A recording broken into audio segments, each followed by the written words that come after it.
What is poppin' TLOS fam? Welcome to another episode of LifeTalks. I hope your quarantine is going well. I don't know about you guys, but I'm definitely getting sick of being in the house for so long. So today's episode, as you can tell by the title, is going to be about why and how I quit my vaping addiction.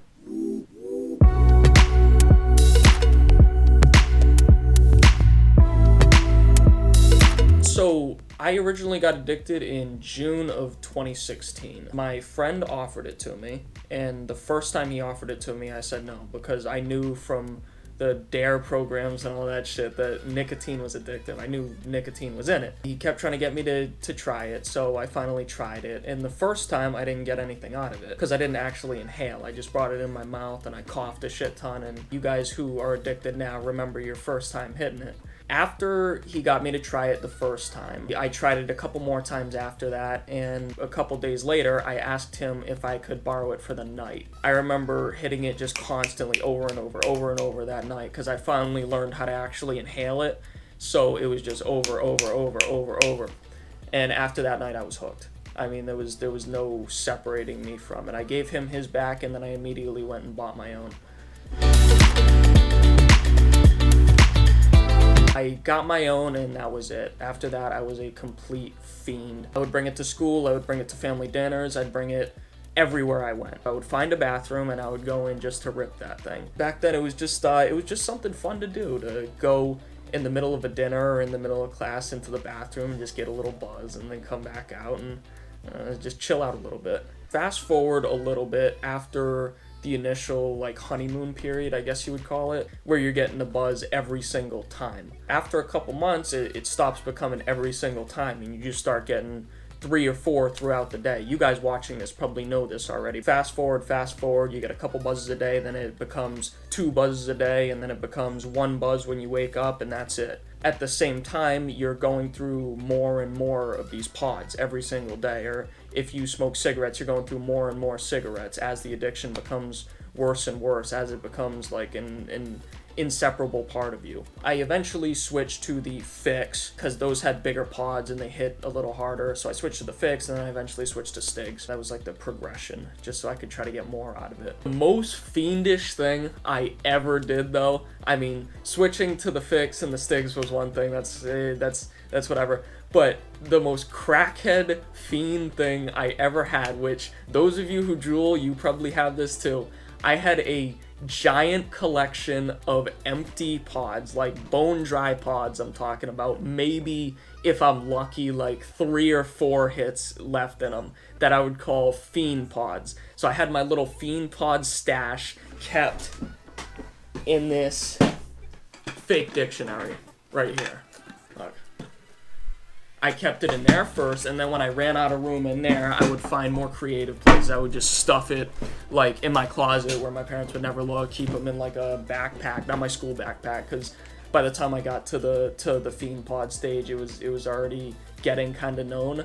So people at school were starting to look out for it a little bit. That makes me so glad I quit when I go back and look at those days. When I wouldn't be able to get a pack. Because remember, my whole squad was underaged at the time, so we're not able to get these things ourselves. Or me at least, because I looked young. There was a couple places that didn't ID, but you had to at least look 18. So if I couldn't get one of my older looking friends to go and get a pack for me, I would have to survive on these fiend pods, so I wouldn't start going through withdrawals, and I wouldn't have terrible anxiety and start freaking out and all that shit. There are a ton of reasons why I quit. 1, money. Money is huge. Pods, Stigs, Phix pods, whatever you use, you're spending a good amount of money on. It doesn't feel like a good amount of money when you're actually paying for it, because it's just like a 20 here, 20 there, but when you actually do the math, I was dropping like over $1,000 a year on this stuff. Also, I started getting these headaches. This was more towards the end of the addiction, like a couple months before I quit. I felt like I had a band around my head. There was a ton of pressure always going on in my head. It disrupted me from having complex thoughts. I'd be pissed off, and the only time that I would get rid of these headaches was when I was hitting this thing, and I can't be openly hitting it in front of my family, which brings me to the next point. I got sick of hiding the stuff from my family. I always had to keep my door locked. I always had to worry about my Juul or my Stig or my Phix falling out of my pocket. So I just got sick of that. Obviously, there's the downsides to your health that it causes you when you're addicted to it. The decreased stamina of your lungs, decreased lung capacity. I was always coughing. I was always hacking shit up. My anxiety would shoot through the roof, especially if I didn't have it. That's all I could think about. If I didn't feel it in my pocket, like if I reached down and didn't feel it, like if you've ever never felt your phone in your pocket, or you fuckers are probably addicts right now watching this. So if you don't feel your Juul or your Stig or your Phix in your pocket, you know exactly what I'm talking about. You freak the fuck out. Also, the mental detriments, like it shortened my attention span greatly. I noticed that. I wasn't able to focus on anything for too long. Felt like my mind was always racing for some reason. Which I attribute to that, because after I got off it, I didn't feel that anymore. And honestly, I just didn't want to be a slave to it anymore. I didn't want to have to go over there, drop money just to get a single buzz a day. It wasn't fun anymore. I was just addicted. Like, it sucked at that point. So I had the absolute perfect opportunity to quit, and I knew it. My family was going away for a full month. They were doing a cross-country road trip. First thing I did was I made a written promise to myself. And the promise, it was kind of a promise, but on the other hand, it was also an ultimatum. I told myself, listen, dude, this is your last try. Like, if you don't do it this time, you're not going to do it, because you have the perfect opportunity here. No one's going to be around. You have the entire house to yourself. You can afford to take a week, 2 weeks off work, which is what I ended up doing. So this is it. If you don't do it this time, I'm not even going to try again. That's what I told myself. And I got my final pack of Stigs. It was like a final goodbye to nicotine, as fucked up as that sounds. It was like something that I needed. I took 2 weeks off work. I borrowed my friend's dab pen because I knew that it would be tough to just not do anything. I had to have something to hit while I was going through the withdrawals. So I had the dab pen and I just didn't do shit. I just didn't do shit for 2 weeks. I locked myself in my house. The only times I would go out was I would go to the gym to work out. I didn't go out for food. I didn't see any friends. I didn't do anything while I was going through withdrawals. Every time I got a craving, I would do push-ups or hit the dab pen, one or the other. I designated those 2 weeks as withdrawal time and I stuck to it. Like I said, I made myself an ultimatum, so it was, dude, you do it this time or you don't try again. So I had those 2 weeks and that was it. If you're really trying to quit, maybe you can't take 2 weeks off whatever you're doing, or maybe you can. Maybe you could do it right now. This is the perfect time. We're all on quarantine. We're not doing shit. Just lock yourself in your house and don't go out and buy any Stigs, Juul pods, whatever you're on, and get off it now, because I can tell you from personal experience, my life improved exponentially after I got off it. I'm not gonna lie, it was tough. One side of your brain is telling you you're doing this for a reason, you're doing it to better your life, to make yourself mentally and physically healthier, which is exactly what you're doing, and the other side of your brain is like, motherfucker, I want nicotine, I want, like, your crackhead side of your brain is going off at the same time. And it's like a battle between angel and devil. But one thing I can promise you is it has made my life a shit ton better since I quit in a number of ways.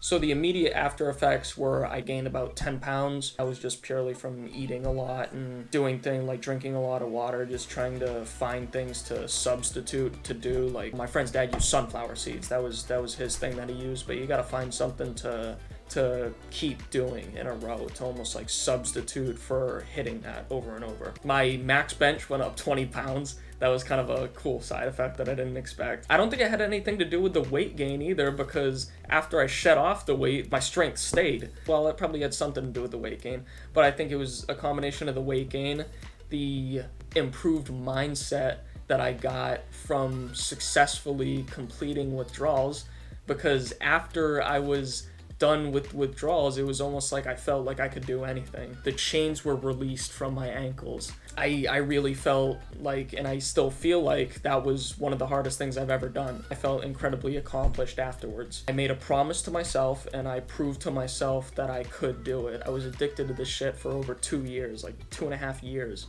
So when I finally got off it, it was like, okay, Like, let's get back on track here. I now had increased lung capacity. I could breathe better. I wasn't hacking shit up constantly. I started doing cardio, so I started increasing the performance of my lungs even more. I didn't feel tired all the time like I had when I was on the Juul, or on the nicotine I should say, because at the end I was on Stigs. Obviously I wasn't spending any more money on it. I was able to save like 35 bucks a week, which was big for me. My anxiety levels went down. My mind stopped racing like it had been for the last 2 years.